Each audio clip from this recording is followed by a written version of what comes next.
একটা ছিল কুমির, বাস করত এক নদীতে। নদীর পাড়ের কাছাকাছি অল্প স্বল্প জলে ঘুরে ফিরে বেড়াতে ভালোবাসতো সে। সে নদীর কিনারায় ছিল একটি পাথর, তারই নিচে থাকতো ছোট্ট একটা কাকড়া।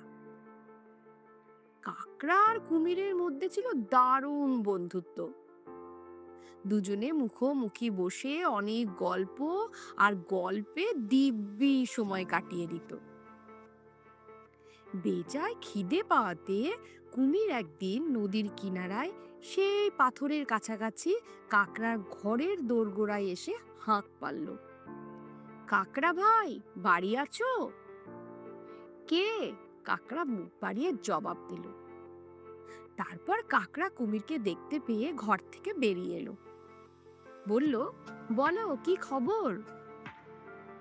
কুমির চারপাশ দেখে নিয়ে একটু নিচু গলায় কাকড়াকে বলল, শোনো ভাই কাকড়া, ছোট্ট বন্ধু আমার, একটা কাজ করতে হবে। যাও, একবারটি শিয়ালকে জল খাবারের জন্য ডেকে আনো।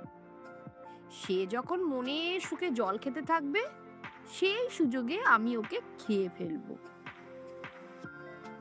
কুমিরের কথা শুনে কাকড়া চুপচাপ বসে রইল, কোনো কথা বলল না, নড়লও না। কাকড়ার মধ্যে কোনো ভাবান্তর না দেখে কুমির বলে উঠল, কি হে ভাইয়া, চুপচাপ বসে রইলে যে? তোমাকে যা করতে বললাম করলে না যে? কুমিরের মুখের দিকে তাকিয়ে কাকড়া জবাব দিল, গিয়ে কোনো লাভ হবে না। আমি বললেও শিয়াল জল খেতে আসবে না।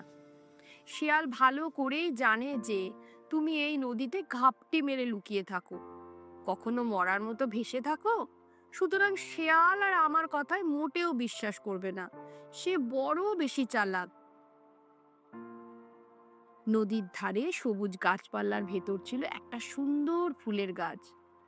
সব সময় ফুলে ফুলে রঙিন হয়ে থাকতো গাছটা। গাছের চারপাশও ঝরে পড়া ফুলে ভর্তি হয়ে থাকতো সব সময়। মনে হতো যেন ফুলের বিছানা কেউ সাজিয়ে রেখেছে।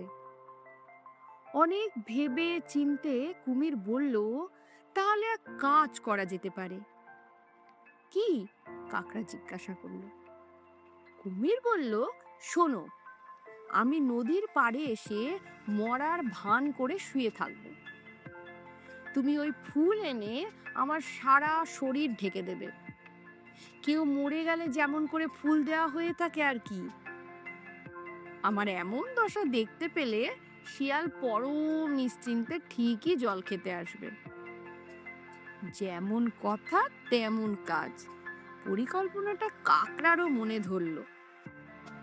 নদীর পাড়ের ফুল গাছটার কাছাকাছি কুমির মরার মতো পড়ে রইল। একটা একটা করে ফুল এনে কাকড়াও ঢেকে ফেলল কুমিরের প্রায় সারা শরীর। তারপর সে চলল শেয়ালের সন্ধানে। শিয়ালের সঙ্গে দেখা হতেই কাকড়া বলল, কি শিয়াল দাদা, নদীতে জল খেতে যাবে না? অনেক দিন তো তুমি জল টল খেতে যাচ্ছ না। নদীর জলটা কিন্তু আজকাল আরো পরিষ্কার। যাব কি করে, শয়তান কুমিরটা তো ঘাপটি মেরে পড়ে থাকে। তেষ্টা থাকলেও জল খাবার উপায় কোথায়? শিয়াল উত্তর দেয়, আর ভাবনা নেই, এবার নিশ্চিন্তে যেতে পারবে। কেন কেন? শিয়াল জানতে চেষ্টা করে। কাকড়া এবার জবাব দেয়, ও আপদ বিদায় হয়েছে। ফুল গাছটার তলায় গিয়ে দেখবে চলো, কুমিরটা কেমন মরে পড়ে আছে। ফুল দিয়ে সাজিয়ে এই মাত্র আমি আমার শেষ শ্রদ্ধা নিবেদন করে এলাম। শত হলেও বহুদিন তো পাশাপাশি ছিলাম আমরা। কাকড়ার কথায় শিয়াল এলো কুমিরকে দেখতে। চুপচাপ শুয়েছিল কুমির, সারা শরীর তার ফুলে ফুলে ঢাকা। শিয়াল খুব ভালো করে দেখলো সবকিছু। তারপর কাকড়াকে বলল, কুমির ভাইয়া বেঁচে নেই, সত্যিই খুব দুঃখের কথা। কিন্তু একটা ব্যাপারে আমার খুব অবাক লাগছে। জানলে, আমাদের দেশে কুমির যখন মারা যায় তখন কিন্তু তারা লেজ ধীরে ধীরে নাড়তে থাকে। শিয়ালের কথা কানে যেতেই কুমির হঠাৎ তার লেজটা নাড়তে শুরু করে। তা দেখেই শেয়াল সেখান থেকে দে ছুট। নদীতে আর জল খেয়ে কাজ নেই, কথাগুলি ওদের দিকে ছুড়ে দিয়ে বনের আড়ালে মিশে যায় শেয়াল। ধন্যবাদ।